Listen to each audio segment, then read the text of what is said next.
Good morning, everyone. Welcome to Policy Exchange. It's a particular pleasure to be able to welcome any Prime Minister, particularly this one, not least in the light of his long-time association with this think tank, long predating his election to Parliament in 2015, but also because, as many of you will know, his own work on undersea cables and other aspects of national security policy give a sense of the longevity and pedigree of his interest in the topic of threats to this United Kingdom, both at home and abroad. It's a particularly appropriate moment in time with the sharpening international climate and with the longevity of his own part in policy development in this terrain, both in and outside government. I know that he will be also delighted to answer questions afterwards, which he will be chairing himself. So please join me in welcoming the Prime Minister.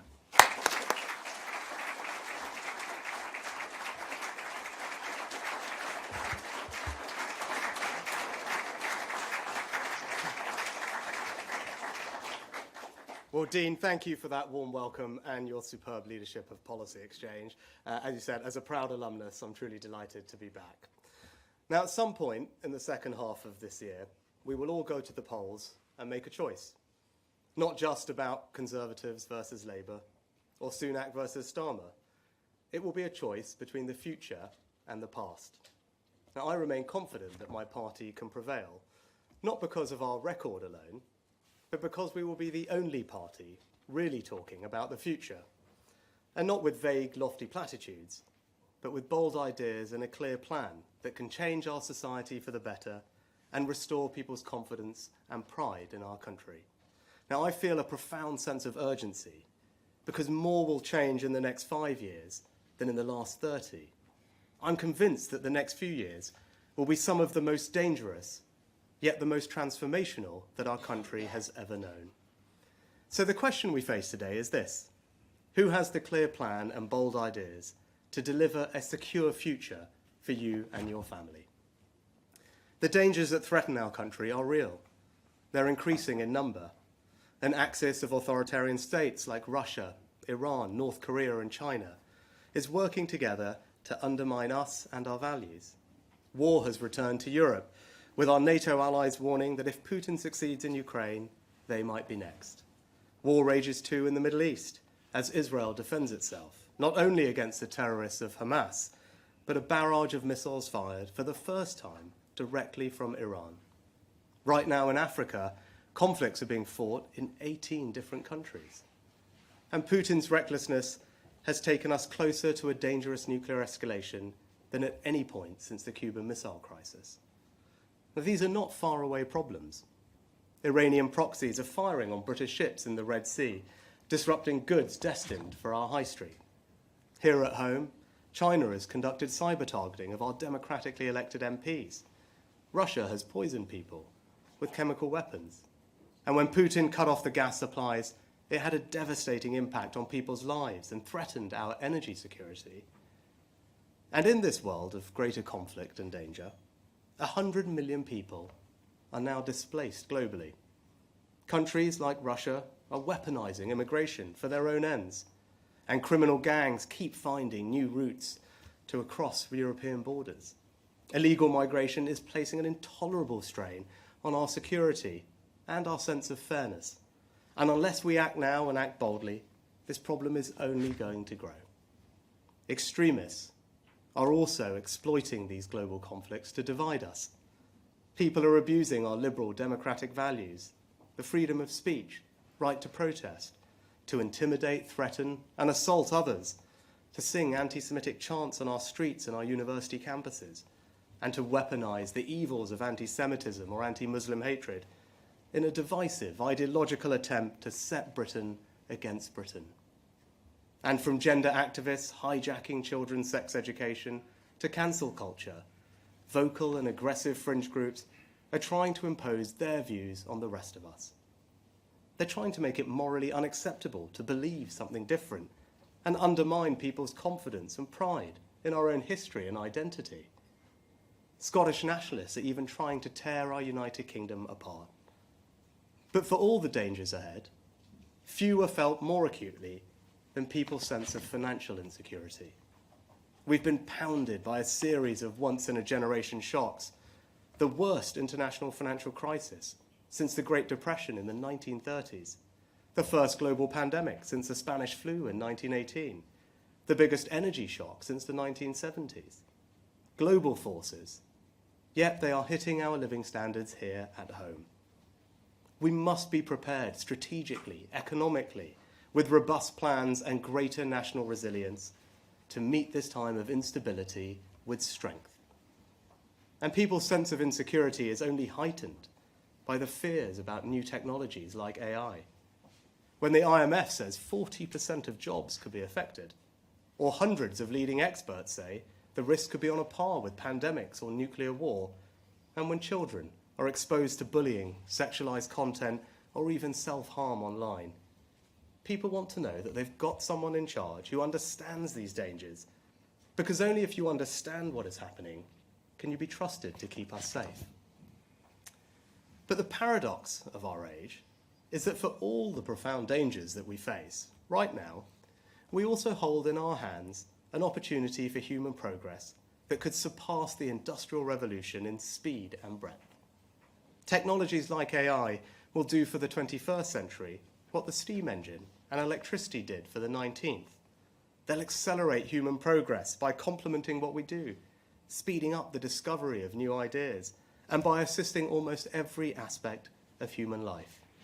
Think of the investment they will bring, the jobs they'll create, and the increase in all our living standards that they'll deliver. Credible estimates suggest AI alone could double our productivity in the next decade, and in doing so help us create a world of less suffering, more freedom, choice, and opportunity. Just imagine every child in school with their own personalized tutor, and every teacher free to spend more time personally developing each student. New frontiers in medical diagnostics, where a single picture of your eyes can not only detect blindness, but predict other diseases like heart attacks or Parkinson's. And counterintuitive as it may seem, throughout human history, the greatest breakthroughs of science and learning have so often come at the moments of greatest danger. The first electronic digital computers were developed by British codebreakers in the Second World War. Solar technology went from powering pocket calculators to a viable commercial technology following the energy crisis of the 1970s. The fastest development and deployment of a vaccine in history came during the COVID pandemic. So it is incumbent upon us to make this a period not just of great danger, but great progress too. That's why we launched a bold plan to make science and technology our new national purpose. We're rightly proud of Britain's spirit of discovery and entrepreneurship that made us the leading country in the Industrial Revolution. But we can be just as proud, just as confident, just as optimistic about our future and our prospects to lead again in this new industrial age. And doing so will enrich our lives and create good, well-paid jobs in the growth industries of the future here at home. At the same time, new and fast-growing economic superpowers like India, Indonesia, and Nigeria are significantly reshaping the global economy. And just as this ever more interconnected world creates new dangers, it also creates new possibilities. The United Kingdom is uniquely placed to benefit. We've always been an open, trading, maritime nation, and Brexit has given the opportunity for us to trade even more. And we invent, discover, and produce new products and services that the world wants to buy.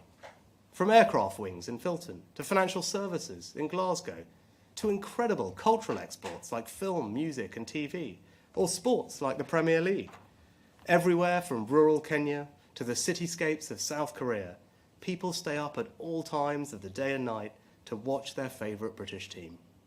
It's no wonder that Brexit Britain has leapt above France, Japan, and the Netherlands to become the world's fourth biggest exporter. And the more we export, the better our businesses will do, the more jobs we'll create, the more wealth we'll generate right across our country. So this is the opportunity before us. A world transformed by technological progress, huge global markets hungry for new talent, goods and services, And you can see it all around us. Two brothers from Merseyside sat around their kitchen table and built Castor, a £1 billion sportswear business, taking on global giants like Nike and Adidas. Their kit now worn by Red Bull Formula One and Bayer Leverkusen. British companies and workers right across the country are pioneering offshore wind and exporting it around the world. Now already we've built the world's first floating offshore wind farm, and our innovations have helped reduce the cost of wind energy by around 2/3 and increase the size of the turbines to the equivalent of the Eiffel Tower with blades bigger than Big Ben. And you can see the opportunity too in healthcare, giving people longer, healthier lives. In Denmark, Novo Nordisk created the Ozempic drug, which is not only helping to tackle chronic disease globally, but single-handedly grew Denmark's entire economy last year. So all this progress should show us that while this is one of the most dangerous periods we've ever known, it will also be one of the most transformational. And if we make the right choices, if we have a bold enough vision, then we should feel confidence, pride, and optimism that Britain's future is secure. So my point is this: our country stands at a crossroads. Over the next few years, from our democracy to our society to our economy to the hardest questions of war and peace, almost every aspect of our lives is going to change. And how we act in the face of those changes, not only to keep people safe and secure, but to realise the opportunities too, will determine whether or not Britain will succeed in the years to come. And there is an important choice facing the country. Because despite having 14 years with nothing to do but think about the future, Labour have almost nothing to say about it.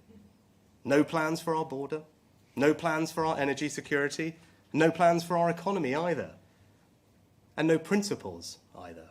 Keir Starmer's gone from embracing Jeremy Corbyn to Natalie Elphicke, all in the cynical pursuit of power at any price. So Labour have no ideas. What they did have, they've U-turned on. They have just one thing, a calculation that they can make you feel so bad about your country that you won't have the energy to ask what they might do with the incredible power that they seek to yield. Now, I'm not saying that the past doesn't matter. I know people are feeling anxious and uncertain, that their sense of confidence and pride in this country has been knocked. I understand that. I accept it, and I want to change it. But what I cannot accept is Labour's idea that all the worries you have are because of 14 years of Conservative government, that all you need to do is change the people in office and these problems will magically disappear. It's just not true. In the last 14 years, we've made progress in the most difficult conditions any governments have faced since the Second World War. A world-leading economy. We've seen the third highest growth rate in the G7 and created 4 million jobs, 800 a day. We took difficult decisions to restore our country's financial security and control national debt. And that allowed us to support the country through COVID, deliver the fastest vaccine rollout in the world, provide record funding to the NHS, and protect pensions with the triple lock. We've reformed welfare by capping benefits and introducing universal credit to help people into work. We've reduced absolute poverty, pensioner poverty, child poverty. We've cut carbon emissions by 1/3, maintained our position as NATO's second biggest defence power, halved violent and neighbourhood crime, and improved standards in our schools with English school children not just the best readers in the UK, but in the Western world. We've legislated for equal marriage, and it is now not even surprising for people from ethnically diverse backgrounds to lead Scotland, Wales, and the United Kingdom. And the economy now decisively has momentum. Inflation down from over 11% to 3%. Wages rising faster than prices. And in the first quarter of this year, we grew faster than France, Germany, Japan, Italy, and even America. The plan is working, so we must stick to it and not go back to square one. And when Labour ignores the achievements of the last 14 years, or try to reduce the last 14 years to 49 days, remember what they're actually doing is trying to distract you from the thing that matters most, the future. Now I'm clear-eyed enough to admit that yes, maybe they can depress their way to victory, with all their talk of doom loops and gaslighting and scaremongering about pensions. But I don't think it will work. Because at heart, we're a nation of optimists. We're not blind to the challenges or threats that we face. We just have an innate belief that whatever they are, we can overcome them, as we have done so many times in our history, and create a secure future for you and your family. So let me tell you more about my vision for how I would lead this country through this time of danger and transformation. The highest priority of a Conservative government is to keep our country safe. We've proudly taken the generational decision to increase defence spending to a new baseline of 2.5% of GDP by 2030. Yet Labour have refused to match our pledge. Keir Starmer supported a former Labour leader who wanted to abolish the army and withdraw from NATO. And Labour's current deputy leader, shadow foreign secretary, and many others voted against our nuclear deterrent, the ultimate guarantor of our security. Now, Labour want to pretend that this is all history, ancient history, but it's not, and it should worry us. Because the defence of our country and our values requires seriousness of purpose, moral clarity, and the willingness to make big choices and sacrifices elsewhere to fund it.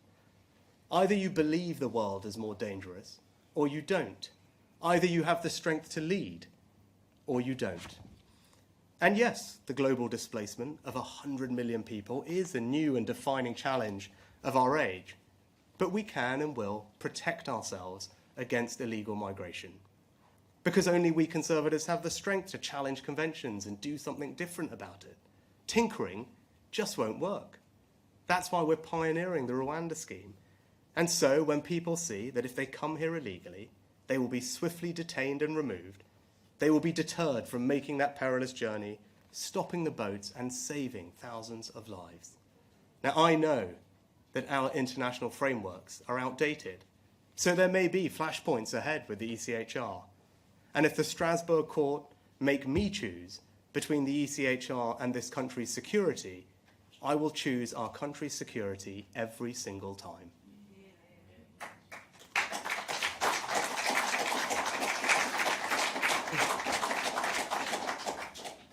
And nor will I ever compromise on defending our values, our history, our way of life against those who seek to undermine them. I am unapologetically proud of who we are. And under my leadership, ours will be a country where people can disagree in good faith, but where they must do with respect and decency for others. A country where the benefits of belonging to our union are self-evident to the overwhelming majority of our people. A country where we strengthen and protect the greatest institution of all, the family. Better protect children from the harms of the online and offline worlds, and do more to protect single-sex spaces. A country where we celebrate the small acts of kindness that bind our society together, and where we actively work to rebuild the civic involvement and pride that have always formed part of our distinctive national culture. A country where we honour those prepared to pay the highest price for our freedoms as we make the best place in the world to be a veteran here at home. And a country where we properly respect the older generation. They've contributed all their lives. So whatever the triple lock costs, it's morally right to give older people dignity and comfort in retirement. But as well as strengthening our national security and restoring pride in our national culture, we'll also protect you from the dangers of a more unstable world by giving you greater peace of mind over your financial security. And people have been struggling to make ends meet. I know that. In the last few years, you've seen rising energy bills, mortgage rates, the cost of the weekly shop. And I hope have shown that through my time in office, that from furlough to support with your energy bills, the government I lead will always be there for you. But that's only possible if we take the tough decisions to strengthen the country's finances and control debt. And you can trust me to do that. When I stood for the leadership of my party, and my opponent's policies imperiled our financial strength, I was sooner prepared to lose than abandon what I believe so deeply is right for our country. I feel the same conviction about net zero. In a more unstable world where dictators like Putin have held us to ransom over energy prices, I reject the ideological zeal of those who want us to adopt policies that go further, faster than any other country, no matter what the cost or disruption to people's lives. That's exactly Labour's approach. They act like a pressure group, not a would-be government. And the Conservatives will govern in the national interest, leading us to net zero in a serious, hard-headed way that prioritises our nation's energy security and the financial security of hard-working families. Now, but even as we strengthen our security and our sense of pride and confidence in ourselves, I also feel a sense of urgency about readying our country to succeed in a world transformed. And that starts by giving all our young people, wherever they live, whatever their background, the skills and the knowledge to succeed. Building on the success of the last 14 years, we will create a truly world-class education system. The Advanced British Standard is the most far-reaching reform to education for 16 to 18-year-olds in a generation. We're tearing down the artificial barriers between technical and academic education, increasing children's time in the classroom, studying a greater breadth of subjects to match our competitors, and unapologetically saying that every single child must leave school not just literate, but numerate as well. Now, I know that this will not win universal acclaim, but maths will be fundamental to our children's life chances in this new technological age. And it is our duty to give them those skills. And more, we'll end rip-off degrees and massively expand the number of apprenticeships, because a degree is not the only path to success in the modern economy. And we'll make sure that everyone has the funding they need to retrain or learn new skills at any point in their lives, because in the future, education won't stop when you walk out of the school gates. But for Britain to finish first in today's world, we don't just need the skills to succeed, we need to create a dynamic, innovative economy fueled by technological progress, so we lead in the industries of the future and help you and your family become wealthier and more economically secure. And the government I lead is creating the conditions for a new British dynamism by investing in the new infrastructure of the future, not just roads, railways and buses, but gigabit broadband, research and development, computing power, by helping to create hundreds of thousands of good, secure, well-paid, highly skilled jobs that will level up opportunity right across the country. And yes, by taking the necessary decisions to build the right homes in the right places to support those jobs. But true British dynamism won't come from the state alone. It will come from you. It will come from the ingenuity and creativity of the British people, given the support, the opportunities and the rewards to have, pursue and realise big ambitions. If you have a brilliant idea, I want you to build it. If you're passionate about solving a problem, I want you to pursue it. And if you simply want to set up on your own, I want you to get out there and do it. Because you won't find the future written in a slide deck in a Whitehall quango. You'll find it out there in our country. And so the government I lead will create the conditions for people themselves to try, to build, to invent. Yes, sometimes to fail, but more often to succeed. That's why we're cutting taxes directly on investment. It's why we're cutting taxes to encourage innovation, and it's why we're seizing the freedom and the flexibility of Brexit. Because so often the EU's default approach was top-down precautionary regulation, whereas we in the UK now have the chance to be more agile, so that rather than stifling innovation and growth, we encourage it. In everything from financial services to agriculture, from healthcare to house building. And above all, we will reward hard work. Because you don't get anywhere in life without hard work. So we're making the tax system simpler, fairer and more rewarding, cutting national insurance by £900 for the average worker, alongside increasing the state pension by £900 this year. We're raising the national living wage to end low pay, and we're reforming welfare to make sure that work always pays and our safety net is fair to those who pay for it. Not least because giving people support to get off welfare and into work gives them purpose, dignity and hope, and it is also the only sustainable way to cut legal migration. So a world-class education system, a dynamic, innovative economy, hard work valued and rewarded. That's how Britain will succeed in the future. That's how we'll grow the economy. And that's how we'll transform public services too. Imagine a welfare system where new technologies allow us to crack down on the fraudsters, exploiting the hard-working taxpayers who fund it. Imagine the huge opportunities to cut crime through technologies like live facial recognition, helping police catch wanted criminals, find missing people, spend more time on the beat. And imagine our NHS, still free at the point of use, but transformed for the future. A service staffed by tens of thousands more doctors and nurses, thanks to our long-term workforce plan. Backed by record funding made possible by years of fiscal discipline, with far greater choice over where you can receive your care, made as simple as choosing what to watch on iPlayer. And I believe there will be no more powerful example of what all the forces of British dynamism, innovation, scientific discovery, and technological progress can achieve than this: to address, finally, the fear of one word that still lurks in the back of everyone's minds, that touches almost every family in the country, and that envelops our whole world if we or a loved one hear it: cancer. Yet even here, if we are bold enough, there can be cause for new hope. We already know that we can prevent most lung cancers, the UK's leading cause of cancer deaths, by stopping smoking. That's why I took the important decision to create a smoke-free generation. And with huge breakthroughs in early diagnosis and new treatments like the mRNA vaccine for skin cancer, I believe we can be just as bold and ambitious in improving rates of cancer survival.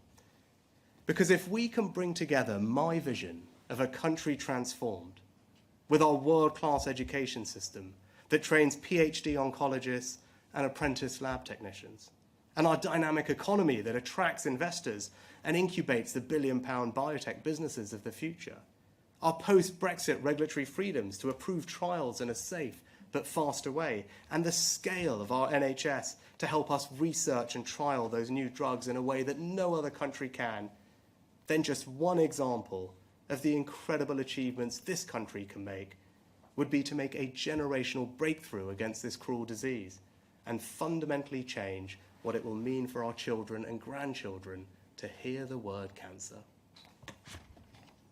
So today, I've set out my vision for how Britain can succeed in one of the most dangerous yet transformational eras we've ever known. The values that lie behind that vision are a new patriotism, a confidence in ourselves and in all that we can achieve. I refuse to accept the doomsterism and the cynical narrative of decline that my opponents hope will depress people into voting for them.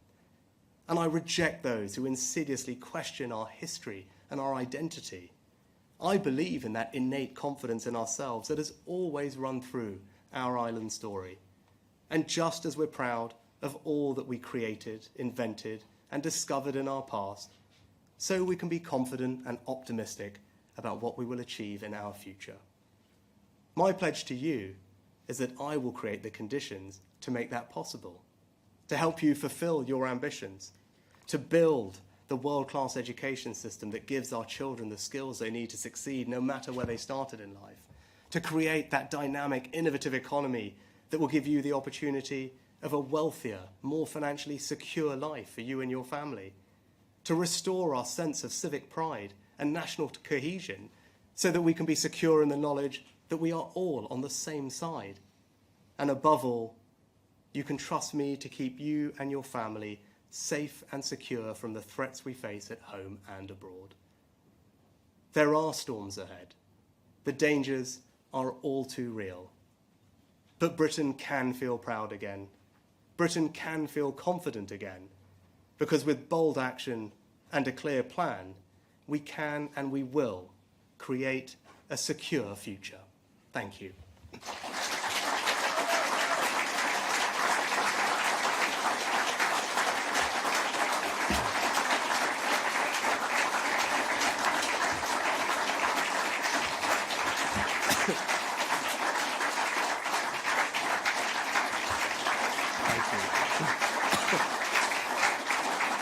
Thank you.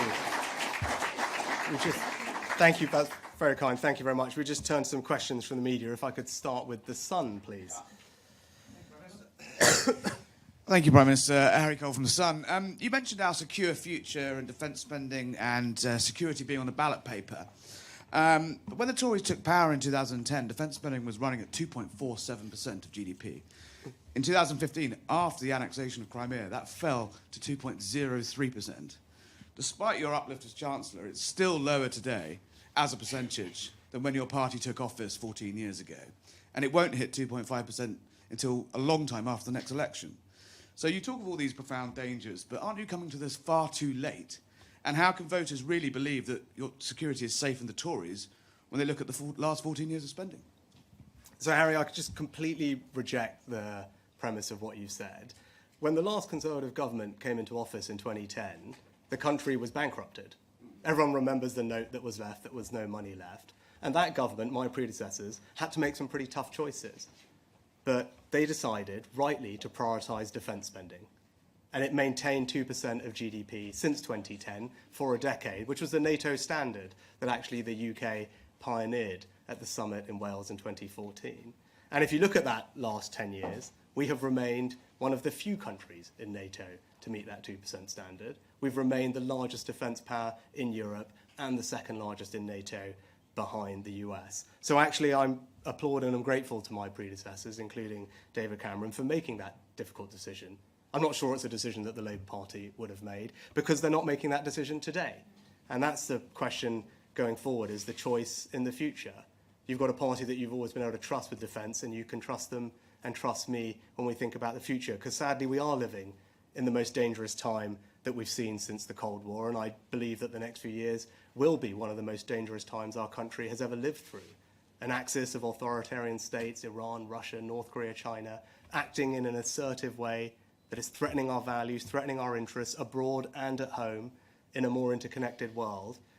And what are we doing to meet that threat? We've made the generational decision to strengthen our national defence and increase defence spending to a new standard.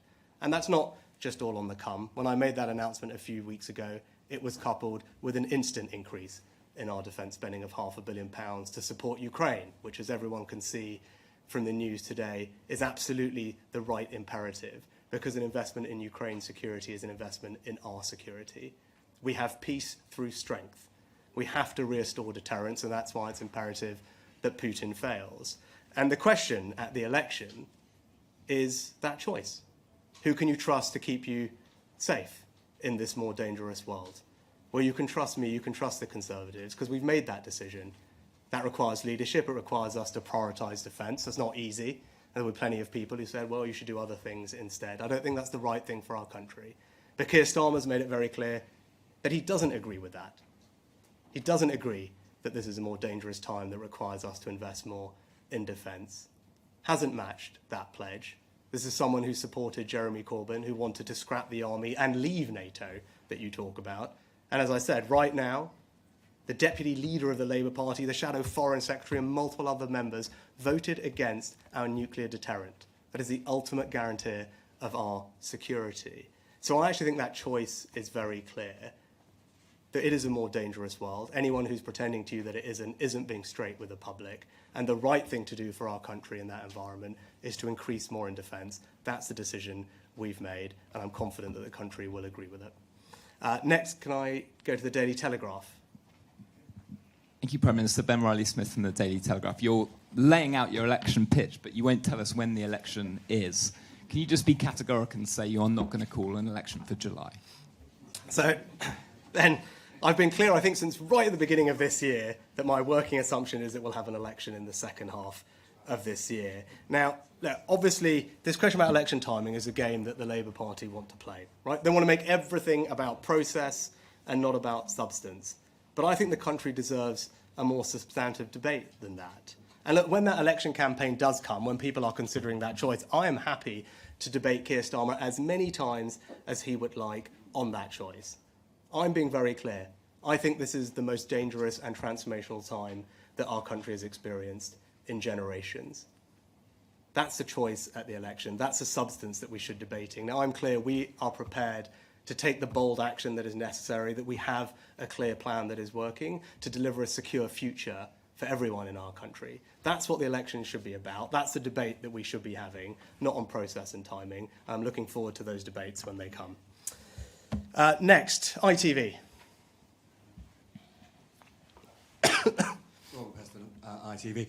Prime Minister, you talk about the importance of growth and security, but since the 2019 election, we've had economic chaos, we've had what you might call ethical chaos, we've had more turnover of ministers and prime ministers than during any government in history, we've got trauma in the health service. Why on earth shouldn't voters look at the recent past as a guide to the future under a Tory government? And just separately, a number of your Tory colleagues have said to me that it's good riddance to Natalie Elphicke. Do you agree with them? Robert, thanks. Look, on this question about the past and the future, let me be crystal clear. No, I'm not standing here pretending that everything's been perfect about the last 14 years. Of course I'm not. Right? But I am incredibly proud of our record in government. In some of the most difficult circumstances that any governments have faced since the end of the Second World War, not least starting with a country that was left in a financially bankrupt state. And I went through the list of achievements, I won't go over them all over again, but whether you look at the economy, whether you look at the transformation in our schools, whether you look at the strengthening of our defence, the welfare system, our progress on climate change, all these things, how we've progressed as a society in inclusiveness, it's a record to be proud of. Of course, there will be areas which are far from perfect, and I accept that. But you talk more recently about the last few years. Those are global shocks. The pandemic didn't just happen to the UK. The war in Ukraine had an impact on energy bills, not just in the UK. What's happening right now in the Middle East is not just something that concerns the United Kingdom. Right? The world is becoming a more dangerous place. And the question that I hope the country asks themselves at the election is about the future, because that's what's at stake. At a time that is more dangerous, is potentially more transformational than at any point that we've known in a long time, who can you trust to have the bold ideas, to have the clear plan that will deliver a secure future for you? And you talk about track record, people can judge me on my track record since I've had this job, right? Tackling a more pragmatic, hard-headed approach to net zero, ensuring that we have secured our economic recovery, as you and I were discussing last week, delivering tax cuts, making sure we're investing in the industries of the future, taking advantage of Brexit, growing our trade. These are all the things that we've done just in the last 18 months, and that brings me on to Natalie Elphicke. And look, actually, more than anything, I think it shows less about her, and it's more about Keir Starmer. And it shows him to be completely and utterly unprincipled. Right? This is someone who went from embracing Jeremy Corbyn to embracing Natalie Elphicke. It just tells you that you can't trust what the guy says, right? And if you're trying to be everything to everyone, fundamentally, you don't stand for anything. And I think that will be increasingly clear to people. And on the substantive topic about illegal migration, which Labour have been trying to talk about, I mean, they announced that you were all there, they announced a plan last week, which, when I went through it, essentially is exactly the same plan that I announced, that you all listened to, a year ago, that we've already implemented, that's already making a difference. But they left out the most important part, which is that you've got to have a deterrent. That's the boldness that's required if you're going to deal with the insecurity that we face. Right? No amount of extra caseworkers are going to change that. Right? You've got to make it crystal clear that if you come to our country illegally, you won't be able to stay. That's what the National Crime Agency think. That's how we've solved illegal migration from Albania. Right? That's what you need. That's why the Rwanda scheme is so important. And he's been very clear, right, that he ultimately is going to grant an amnesty for illegal migrants, which just allow thousands of them to enter here and to stay here. And as Natalie Elphicke herself said in the not too distant past, Labour are an open borders, pro-immigration party that doesn't want to stop the boats. Her words, not mine. Next, can I go to the BBC? Thank you, Chris Mason, BBC News. Let's cut to the quick here, Prime Minister. Are you saying the country would be less safe under Keir Starmer? And in summary, is this the beginning of an argument from you that says, be careful what you wish for, better the devil you know? In a word, yes, Chris. I'm very clear, right? I'm the Prime Minister of this country. I've been doing this job, and I've set out today that I believe that the next few years will be both the most dangerous that our country has experienced in a long time and also the most transformational. Now, you can disagree or agree with that, but I happen to think that's the truth. Everything that we're seeing in the world from today, from the last week, the last few months, tells me that there's an incredibly dangerous time. And what the country needs, what the country wants, what the country deserves, is to know that there's a secure future for them and their families ahead. That is the choice at the next election. And I'm also clear that my track record and the decisions that we're making in government show that we are the party that has the bold action, the clear plan to deliver that secure future. That's a debate that I'm looking forward to having. Next, Daily Mail. Thanks, PM. You said you want to fight the election campaign on the future, not the past. Does that mean that there'll be no place for Boris Johnson when it comes to the campaign? Yeah. I've been clear about this as well in the past, right? I want every Conservative who shares the vision that I do to be part of that campaign, to fight for the things that we believe in. Now, ultimately, look, of course, the Conservative family is a broad church, but we're united by a set of values. And that set of values that I talked about earlier on are founded in innate optimism about our country and what it can achieve. An intrinsic sense of pride in our history and our identity, and a knowledge that actually progress comes from people, not from the state. And that's about creating the dynamic, innovative economy I talked about, seizing the opportunities of Brexit, recapturing what we had. We led the world in the Industrial Revolution. Right? That's what we did in this country. That was the most extraordinary time of change and progress for humanity and for British people. We led that. And I see no reason why we can't lead again in the future. And that vision that I pointed out and outlined of a more secure future for families, where we can have confidence in our strength, where we're protecting people from the threats we face, when we're securing our borders, when we have a pragmatic approach to net zero that's serious, that's hard-headed, that makes sure that we give everyone in our country financial security. That is a Conservative message that I'm confident everyone can get behind. And the choice of the next election is not between this Conservative and that Conservative. The choice of the next election is between me and Keir Starmer. It's between the Conservatives and Labour. But crucially, it's about the future versus the past. And we are the only party that is talking properly about the future and has a plan to deliver a secure future for our country. Next, LBC. Hi, Natasha from LBC. Just to follow up on Chris's question, so are you saying today that you think that Keir Starmer would make this country more unsafe? And on Ukraine, it was reported over the weekend that David Cameron persuaded Donald Trump to back more funding for Ukraine on the premise he could secure a peace deal. Can you assure us that the West is not about to force Ukraine into taking a peace deal? Thank you. Yeah. No, I believe that we will keep this country safe, and Keir Starmer's actions demonstrate that he won't be able to do that. I believe this is the most dangerous time that we've faced for generations. That's why we've made the decision to increase defence spending to 2.5%. That's not an easy decision. Right? That is a decision that we've made. That's a choice that we've made. That's a priority that we think is right for the country. Keir Starmer and the Labour Party have been crystal clear that they don't believe in that. They will not match that choice. Right? So there's no way you can keep the country safe and secure from the growing threats we face. Iran, China, North Korea, Russia acting together, unless you are prepared to invest in our defence. It's as simple as that. There's a very clear dividing line there, which I'm sure everyone can appreciate. And at the end of the day, when it comes to this question, right, his track record will tell you that. And I don't say this for political point scoring, but that is just the reality of the situation. He's someone who believed Jeremy Corbyn would make a good Prime Minister of our country, not once but twice. Right? Jeremy Corbyn wanted to pull us out of NATO, wanted to scrap the army. Multiple members of the government that Labour would provide don't believe in a nuclear deterrent. So I don't see how you can, with a straight face, say to the country, yes, I'm prepared to do what it takes to keep you safe. The evidence just doesn't suggest that at all.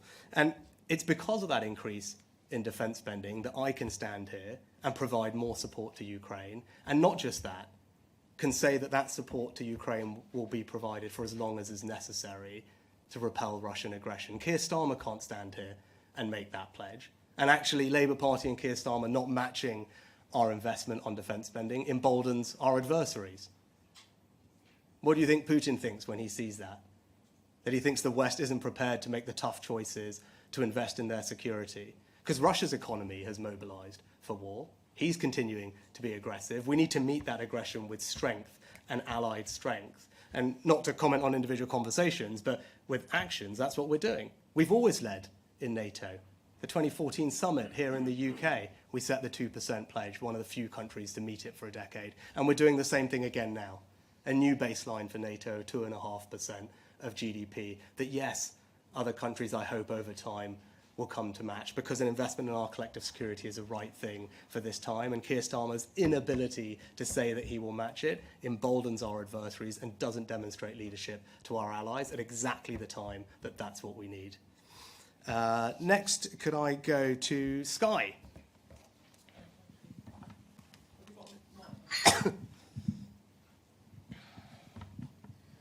Prime Minister, thank you. After the local elections, you said the results suggested we're heading for a hung parliament with Labour as the largest party. You've also ruled out doing any deal with another party. So as you outline these future threats, why have you openly admitted that you're not going to be able to stay on as Prime Minister? Thank you. Sorry, Beth, I'm not entirely sure I understood the question, but Well, what I would say is that it wasn't me who said those things. That was independent election analysts who made those points about the results of the local elections. You know, my point is we've had the local elections now. The next election that our country is going to face is the general election. And the choice of that general election is clear. As I said, it's about the future versus the past. And as I've set out today, we have a clear understanding of what the future entails. The most dangerous time that we've known in a long time, but also the most transformational. And it is only us, it is only me, that have the bold ideas and the clear plan that will deliver a secure future for the country. And that's the substance of the debate that I'll be having at the next election. And then lastly, if we could just go to Channel 4. Thank you very much, Prime Minister. Can I just follow on the LBC question about what that Sunday Times article said? It had some pretty direct quotes from Donald Trump. The suggestion was that we were encouraging him to think that a standoff between Ukraine and Russia would be a useful position for him to inherit if he comes to the White House, because that way he could put a deal on the table. Are we now in favour of a deal? It sounds from those quotes as though we are. And very quickly, if I may, because you were asking the country to trust not just you, but the Conservative Party. It's only a few months since you were saying they were part of the failed consensus of the last 30 years. You're now drawing our attention to the record that people should be proud of over the last 14 years. Which is it? And do you even trust the Conservative Party? It's not that long since you thought a marauding mob of people with letters were coming after you, is it?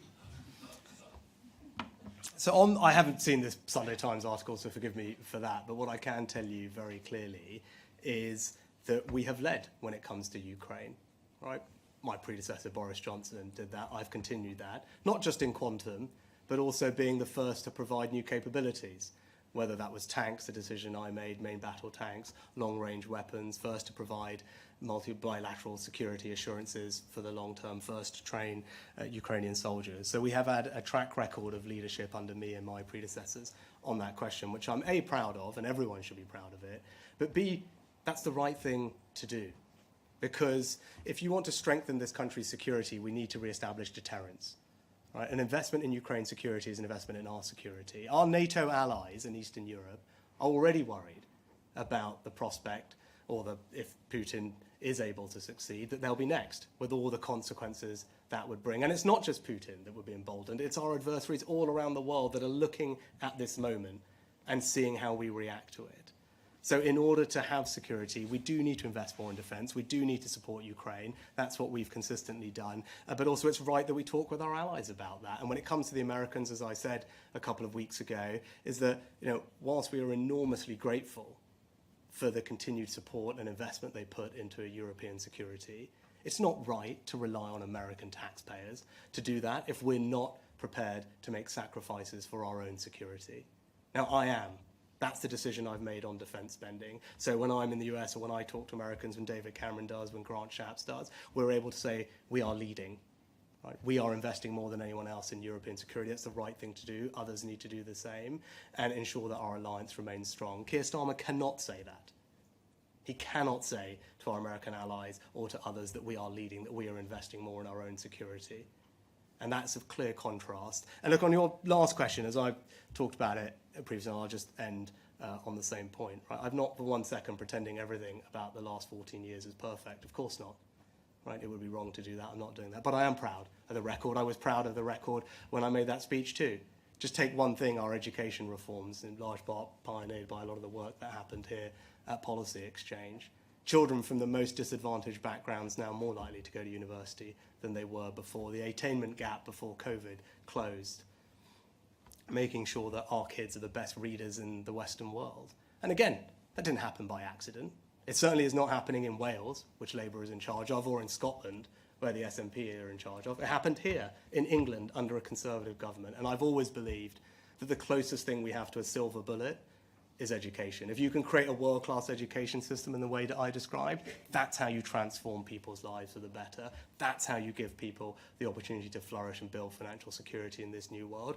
That's what this Conservative government has done over the last 14 years, together with providing the financial security that we've needed so that we can respond to the shocks out there and continue to keep this country safe. So yes, I am proud of that, and I will always be proud of that. But the choice of the election is about the future. In a more dangerous time, who can you trust to keep you safe? And it is only the Conservatives that have the bold actions required, the clear plan required to keep this country safe and give our families a secure future. Thank you very much.